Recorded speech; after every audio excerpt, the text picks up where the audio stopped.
Hey guys, so here's a short video where I'm going to analyse a game that I've played with one of my buddies and followers. And so this is JWR02 from Canada, aka Real Rock and Roller. And you can see it's not been on chess.com for too long. So arrived in November, quickly got up above 800. He's been around 800 for a while and is now creeping up and just got over 900. So he's on his way to 1000 and beyond. So let's see what we can do to help. So I'm going to use this game as an example and specifically looking for tips for players who are below 1000 and who want to get above 1000. Okay, so let's flick over to the game. I am starting with the white pieces, and I think it's a 10-minute rapid game. Okay, so we've got e4, e5, and I play d4, so the centre game. And we have this quiet response, d6. Now, you have to know what the most likely next moves are, and then if that happens, what's going to happen next. Okay, now this is quite a common pattern. It seems as though when you're playing as black that d6 looks like a solid, sensible, safe, conservative move, right? But it doesn't turn out that way, because you have to think, okay, what are the possible captures? Well, there's only one, okay? If d takes e5, okay, the only way that you've got to recapture is with your own pawn on d6. And when we have this situation, queen off, queens are facing off against each other, right? Queen takes queen and king takes queen is forced. So what we've got is we've got a situation with no pawns left on the d file, that's fine. We've got a pair of pawns on the e file, that's fine. The only other difference is black's king has already had to move, okay, and has now lost castling rights and is now going to struggle to get safe. But not only that, there's another downside to your king moving, which means that it's going to make it a lot slower to get one of your rooks into the game. Right? Because castling does two things. Gets your king towards the edge of the board, the corner of the board, where it's easier to protect, right? Because you're only having to protect it against a portion of the board instead of more. But the other issue is that castling also gets one of your rooks towards the center of the board very quickly. So JWR is only 7 seconds into the game at this point, right? You need to be thinking, whatever time format you're playing, roughly a third for the opening, a third for the middle game, a third for the end game. All right, so that's one tip. So what should you have done in this situation? Well, not played that move, for sure, because it's very simple to calculate. Okay, if takes, oh, yes, I see, right? Actually, the best move, I think, in this situation is probably pawn takes. Yeah, I think that's okay. You don't want to move the f-pawn. Never move the f-pawn. Okay, so yeah, I think capturing there would have been fine. Because if, for example, I play this, pawn captures, if queen recaptures, then black's got knight to c6, kicking the queen. He's developed a piece. That would be a more pleasant way to start the game. Okay, so here we are. Black's lost castling rights. Knight to f3, clearly attacking the loose pawn. Knight to f6, mirroring, also attacking white's loose pawn. Now there's one issue here, is that if white takes, then he also has a continuation here to capture on f7 with the fork. So need to be very careful about that. I didn't do that in the game. I just developed my other knight to defend my own pawn. And bishop comes out, and now the knights come in to have some fun. So come in and attack the bishop, which is, the bishop's protected, so that's okay.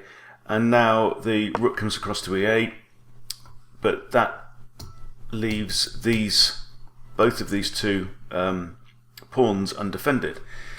So rather than that, so right now you see this rook is defending the h7 pawn, nothing is defending the f7 pawn, but the king could have moved across to defend this pawn. This bishop could have moved out with mutual defense there, that would have been okay. So you do need to think. I think one recommendation at any point in every game, every single move, a good habit to get into is what is undefended. Right? So right now, these 2 pawns are undefended. These are all okay. Rooks very often are technically undefended, but harder to attack. So this is what you need to be conscious of. Okay, I've got 2 undefended pawns right now, but if I move my rook here, I've actually got 3 undefended pawns. And you should be able to see, oh, there's a knight here and it can attack 2 of them. So anyway, rook comes across, knight comes in to attack both pawns with a fork. Okay, bishop comes back, defending the only one of those 3 that isn't actually attacked. And the knight comes in, grabs a pawn with check. Okay, now here, the king's got 2 squares it could move to. Right, now if it moves to this one, then we have this next move. The knight can come in because the rook was defending the pawn on there. I move back. Right, so here the rook is defending that pawn.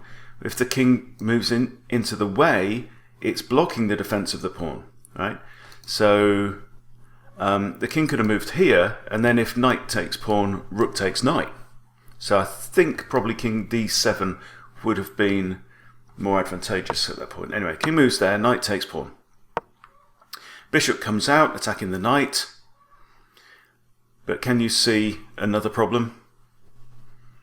Right, with that bishop move, we have knights that are 1, 2, 3, 4 squares apart, right? And, sorry, rooks and a knight in this position able to jump in with a fork. Okay, we're still in the first minute of the game, right? So we should be taking longer on our moves at this point. But I, as the more experienced player, can try and manipulate that to a degree by making my moves quicker. If I'm able to calculate quicker because I'm more experienced, then when I start bashing out my moves, it's very tempting when your opponent starts doing that to make your moves more quickly, right? Don't fall for that. It's a psychological trick that you can use to try and overpower weaker opponents. I've used it a lot and I've fallen for it as well myself, right? So basically take more time. Knight comes out, so it's attacking this knight. So I swap off the knights and then I grab a rook and recaptures. Okay, so now basically I'm up the exchange, which means that I've exchanged a minor piece, which is a knight or a bishop, for a rook, and I'm also up 3 pawns at this point in time.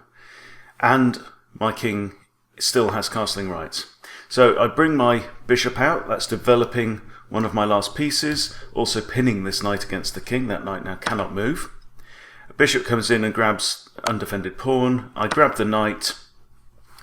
So this is the general idea, is that because I'm up in material, it works for me to simplify, which means make equal exchanges as much as possible. Because if we can get a situation where, for example, we've swapped off 1 bishop for 1 bishop and 1 rook for 1 rook, then I'm going to be finishing the game with a rook. My opponent is going to be finishing the game with just the bishop. And the problem with just 1 bishop is that it can only land on half the squares on the board because it has to stick to its own colour. Okay, so simplifying is good for me. And now I castle queenside, which does 2 things. It means that these pawns are defended, because right now this pawn is under attack and undefended. Okay, so castling means that my king is now defending both of these 2 pawns, and plus this rook is now in the game, so it can get active. Rook comes across to attack c2. Good tactic, right? What this is known as, overwhelming this piece. We've got 2 attackers right now, and currently only 1 defender. And the other interesting thing is that defender is a king. Okay, so whether the bishop takes, the king is not. If the king is the last defender of a piece, and there are more attackers, then it's not actually a defender. Because if the bishop takes, king can't recapture, because it would be in check from the rook. Okay.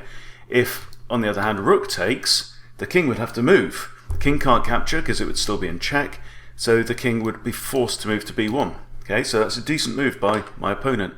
So I push c3. I could also have played bishop to d3. Then if bishop takes, I've got rook takes, because the pawn can't take. The pawn is actually pinned. But I decided to play pawn to c3 in the game. The other bishop comes in to attack the pawn here on f2. There's a relatively easy escape from that. I push f3, removing the threat and also attacking the light square bishop. Bishop moves. I now propose a trade, because trades are only going to be good for me, with bishop to d3, and black accepts. Black should not have accepted that. Okay? Think about it. Right now, black has what is known as the bishop pair. Having both bishops still on the board is slightly advantageous, particularly in the end of the game, because the two bishops working together can cover two adjacent diagonals. So you can actually force a king, for example, over towards the corner of the board using a pair of bishops. You can checkmate your opponent's king with a king and two bishops. But apart from anything else, when you are down on material, and black is currently 4 points down on material, being an exchange and 2 pawns down, you don't want to be swapping off that stuff. The analogy that I use is like a fight in the schoolyard. Now, if you've got 10 boys on one team and 14 boys on the other team, that might be a kind of a fair fight. Right? But if you remove, if the whistle blows and 8 boys from each team have to leave, then instead of 10 and 14, you're down to 2 and 6, right? So it really compounds the advantage. If the teams become smaller, it gets harder. So in this instance, there are 2 good reasons why it is not in black's interest to go into this exchange. However, there is an issue which is pretty obvious, which is that this bishop is not just attacking black's light square bishop, but it's also attacking the pawn that's behind it. So if this bishop were to move, black could end up losing a pawn. If the bishop dropped back, then maybe white captures the bishop, but I think that would still be a better move, maybe. I don't know. Yeah, it's not an easy situation for black here, because if retreats the bishop, even if he just leaves the bishop there, white captures, king captures. But then what you need to do is you just need to compare the situation. Is it better for these? Let's say these bishops are off the board, is it better for white's rook to be there, or for black's king to be there? And I think probably better for black's king to be there, actually, in this instance. I don't think there's another good move in this situation. Is there a counter-attack? No, I mean, there are a couple of, there's a couple of undefended pawns. So one option could have been maybe this, and then if white takes that pawn, black could have captured that pawn, which is kind of a key pawn. You know, there's possibilities then of maybe the rook coming round, skewering the king, maybe winning another rook. You never know. So, all in all, it's generally not a good idea to enter into exchanges. So I think probably moving the bishop there, and if he loses that pawn, he gets that pawn. I think that's probably the best outcome. And remember, still at this point, he's got 8.5 minutes left out of a 10-minute game on the clock. Anyway, what happens is black initiates the exchange, which is probably inadvisable. And now, after the rook recaptures, moves his king forwards. This then almost invites a tactic. So one thing you need to look out for when there are active rooks, active queens around on the board, putting your pieces onto the same rank or file can leave them vulnerable to forks by rooks. or by skewers or pins. Okay, so a fork in this case would be if the rook went to there. Let's say this bishop was undefended, that rook wasn't there, then this would be a fork because the rook would be attacking both the bishop and the king at the same time. Once the king moves, the rook could grab the bishop. Okay, so I mean, generally in an ending, and we are now in the endgame because the queens are off the board, it does make sense to centralize your king. Your king becomes more powerful and more important in the ending than earlier on in the game. Earlier on in the game, your job is really to protect the king, so it's very rarely used for serious defense or for attack. Later on in the game, that all changes because the king remains one of the most powerful pieces. Now, so king again moves up the board to here. Now it can't really advance. It can't advance to any of these squares right now. So I'm not entirely sure what the king's doing, or what black's plan is at this point. But it's, you know, black's in a difficult situation. So what I then do is I play like a waiting move, because I know that there's no real threat from this king. And what I'm doing here is I've just moved my king from c1 to c2, and the reason is because c1 is a dark square. And simply moving it from a dark square to a light coloured square means that this bishop is now becoming less and less useful. So if I can now move my pawns all onto light coloured squares, right, along with my king and my rooks, which are on light coloured squares anyway, that bishop can zip around the board, but it can't touch anything. It's in a parallel universe. It can't interact. It can defend squares and prevent access to squares, but it can't actually capture. So that's a useful tip to remember in endgames, and it's also a good reason why it's a good idea to keep both bishops on the board if you've got two bishops in an ending, because two bishops together can control the whole board, one bishop cannot. Okay, so now I push g3. This means that all of these four squares are controlled by pawns. This pawn is defended by the rook, so the king is forced to move backwards. And now I come in. So yes, this is technically a fork, but this bishop is defended, and I'm not about to swap one of my rooks for black's bishop. Although it would still leave me two pawns up, it wouldn't be a good idea. Okay, king moves away, rook drops back, again onto a light square, pawn pushes forward, and pawn pushes forward. I'm not obliged to capture that pawn. It's better for me to put my pawn onto a light square, and I know that the only option now for black in this corner of the board is to push that pawn. If he does that, I can capture with a rook or I can capture with a pawn. So capturing this pawn would not have been great for me. I'd have been looking at bishop recaptures with check as well. So, but there's no need to do it. So I'm just playing solidly. I want to just clamp down on my opponent and ensure the win. Bishop moves away, and now I consolidate with b3.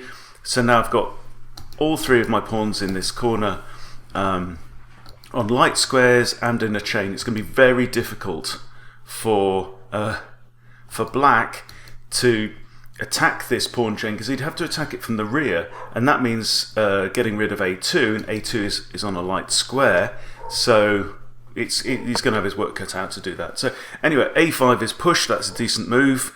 It's threatening to come to a4 and disrupt this nice pawn chain there. Now I start squeezing the king, so rook to e1 means that the entire e file is unavailable, and of course the d file is unavailable, because this is two rooks working together. And now I push my rook forward again to e2. So what it's doing there is it's defending a pawn. It's also defending this pawn potentially if the king ever moves, right? And it's putting itself onto a light coloured square. So generally a good idea. Now, this I think has to be an error on black's part. Black has still got almost 7 minutes on the clock, offers an exchange of rooks. And I gladly accept the exchange of rooks, right? So all I have to do now, black's only...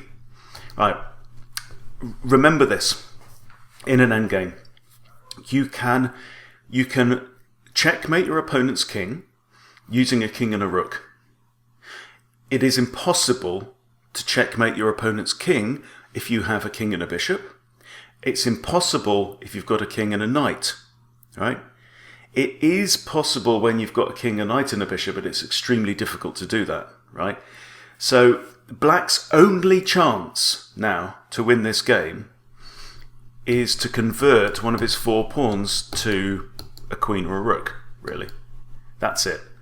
So getting rid of that rook off the board, I cannot see it as a good idea, right? Yes, I'm down to 1 rook now, but this rook is so much more powerful than a bishop. Yes, so we've got the kind of nominal scores that people talk about. So a rook's worth 5 pawns and a bishop's worth 3 pawns.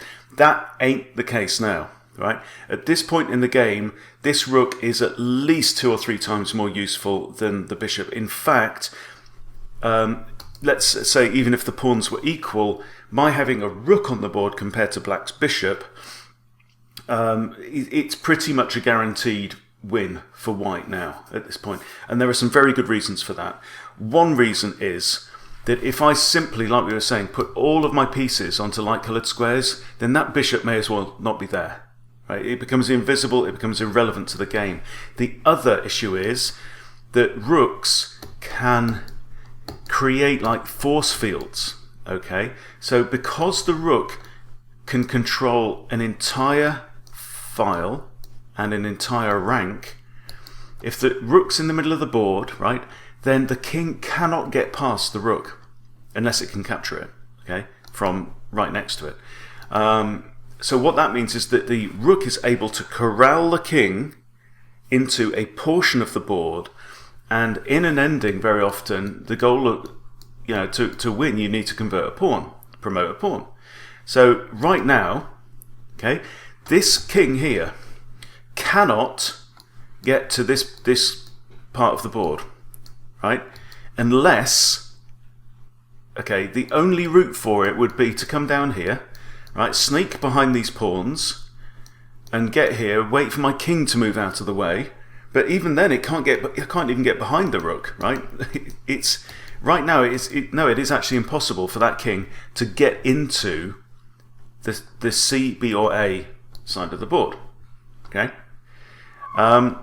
and if all my pieces are on light-coloured squares, then this bishop is completely useless. So this pawn could pretty much, it just has to get past these these dark squares, right? That's all it has to do in order to promote, because the king can't help. So I now move my rook up, okay, to another light-coloured square where it happens to be attacking this pawn, but also it means that this king's available territory, this pen for this king, this corral that it's in, right, it's just got smaller. Okay, so it's just the king now has to stay in that portion of the board. The bishop can't capture the rook, the king can't capture the rook because it's defended by a pawn, right? So this king is now stuck, and that's actually black's most powerful piece. So the king goes there, rook grabs the pawn, I push a pawn, and now the king's territory is a little bit bigger, right? But it's still constrained. Black pushes a pawn, I start coming up with my pawn, it's defended by the rooks there, black pushes another pawn, I come here. Now, one of the purposes of this move is to block the bishop's defense of the pawn on b4. Okay, king moves forwards, I grab the pawn. King goes down to here, and clearly the king is heading for the pawn on h2, which is undefended. So I move my rook across. Black grabs a pawn, I attack the bishop, bishop comes down, but it's all basically a little bit too little too late. Okay, now I have to calculate this, but these pawns are now, that bishop can just gobble up these pawns on the next 3 moves. However, if it does that, it's going to be on this diagonal, right, and it won't be bothering my pawn on its quest to become a queen. So now I move my rook forwards, ready to come here with check. I think that was probably an error. I didn't need to do that at all, actually. Bishop takes a second pawn. I come in with check, which is pointless because now the king can grab that pawn for free. I grab the bishop, king grabs the rook. Okay, now it's my turn. Okay, and this is important. So now we're actually, material is equal, but the game is won for white. And here's why. Because I go to the 5th rank, so does black. I go to the 6th rank, so does black. I go to the 7th, so does black. I go to the 8th and get a queen, so does black. Queen takes queen. Okay, it's all over. So sometimes, in fact very often in an ending, it makes a lot of sense simply to sacrifice material if in order to assure yourself a winning position. So you can have a good advantage, you can be up in material, but for example, taking out your enemy's last pawn, even if it means sacrificing a queen, could be a great thing. So in a situation like this, I would happily exchange my queen for that pawn. Why? Because I know that this king can protect this pawn and guide it, shepherd it all the way up to become another queen. Right? So it would be a no-brainer for me to make that exchange. So let's see the ending. Okay, so we've got... oh, there we go, look.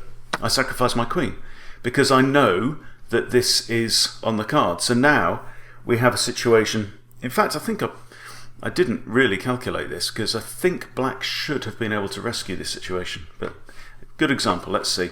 So I start coming up with my king. Black's king comes over. It's doing exactly the right thing. Okay, now...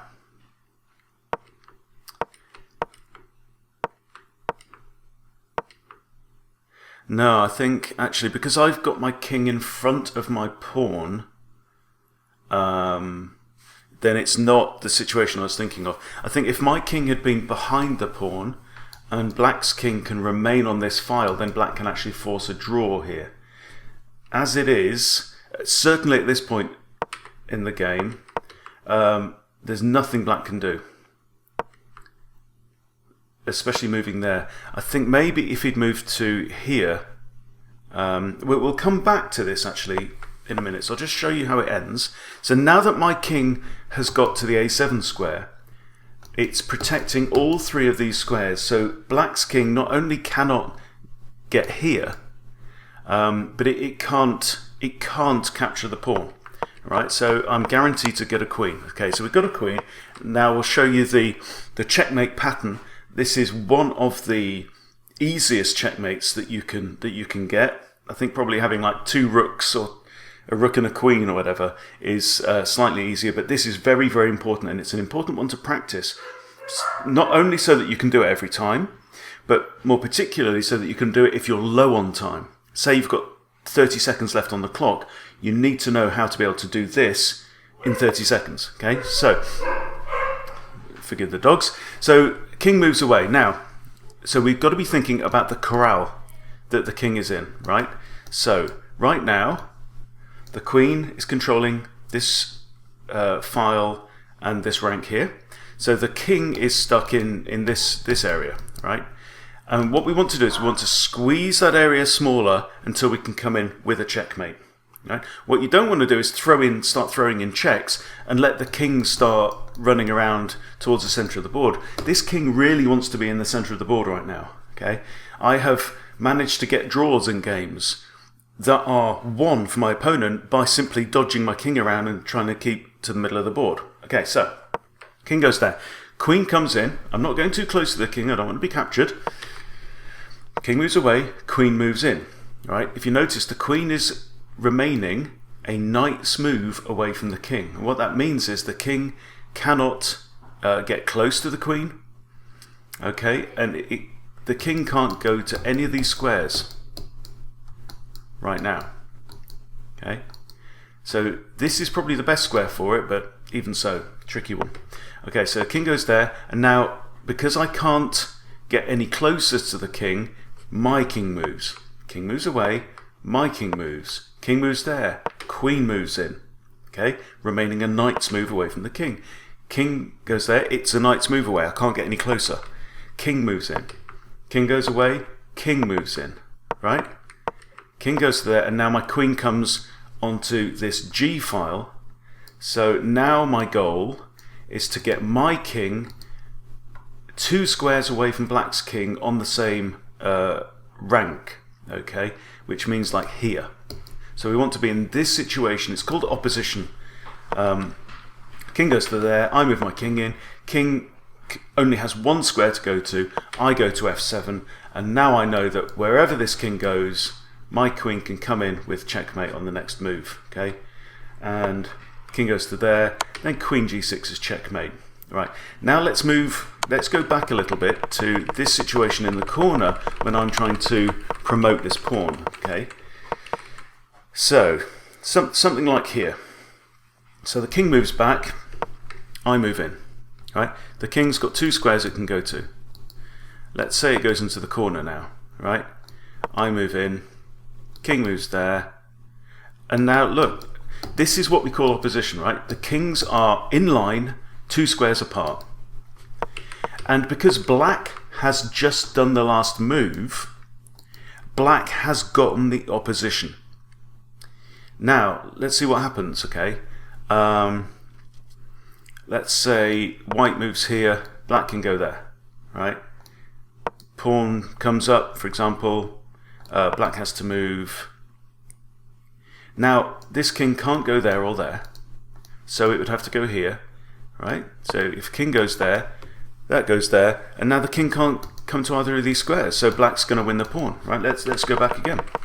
Let's see. Pawn moves in, king goes to there. Let's say, for example, king goes here, right? In that instance, king goes there, opposition, right? What this means is that it makes that kind of force field of normally 3 squares if you're not on the edge of the board. Let's say pawn moves now, king goes to here. This king can't approach. If the king moves backwards, we've got king to there, and this is going to be a draw. Let's show you how that happens, okay? King goes there, king goes there. King can't go to either of these, because we're in opposition, even though there's a pawn there. So the king has to move to one side. King moves backwards. Let's say the king comes in. King comes to here. King comes there with check.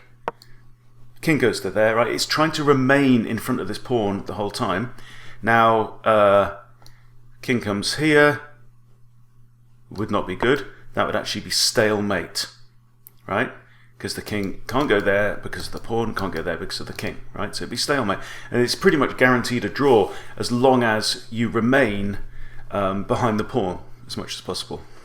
Okay, so let's see, is there a way from here that white could guarantee getting the pawn? So let's say king to there, king in the corner. Pawn up, king to here. King there, pawn up. See, for as long as white's king moves like that, black's king can just keep the opposition going, you see. So let's say black's king goes back to here, pawn to there, king to there. My king now can't get any nearer, so has to move away, and then we're in this situation, right? So I think this is actually guaranteed a draw, and I actually commented that to my opponent in the game. We'll see what actually happened in the game. Okay, so this is how it happened, right? Now, if this king, if black's king, so he's got opposition there, right? Black's king has got opposition. I move there, he moves back. Okay, I move in, he goes to there. No, I think we're onto a different line now, but yeah, I think basically we should have been in a situation where black could have forced the draw with that, and these are kind of endgame patterns that you will need to learn and master, because it does make the difference between a win or a loss or a draw in many cases. Okay, so I think that's definitely a useful lesson. It's a good exercise to learn, being able to force a draw against a king and a pawn, right? So I will probably link to, I think there's another video that somebody's made, I think Gotham Chess, where he explains it very well indeed. So I'll put that one in the description of this. But I hope this has been a useful lesson for you and for JWR as well. Because there's definitely some interesting points here to remember. I think not offering exchanges when you're down in material is a key one, because it almost guarantees it. amplifies your opponent's advantage if you do that. Yeah, and there was a very clear error at the beginning of the game with pushing that quiet pawn move, but it resulted in an exchange.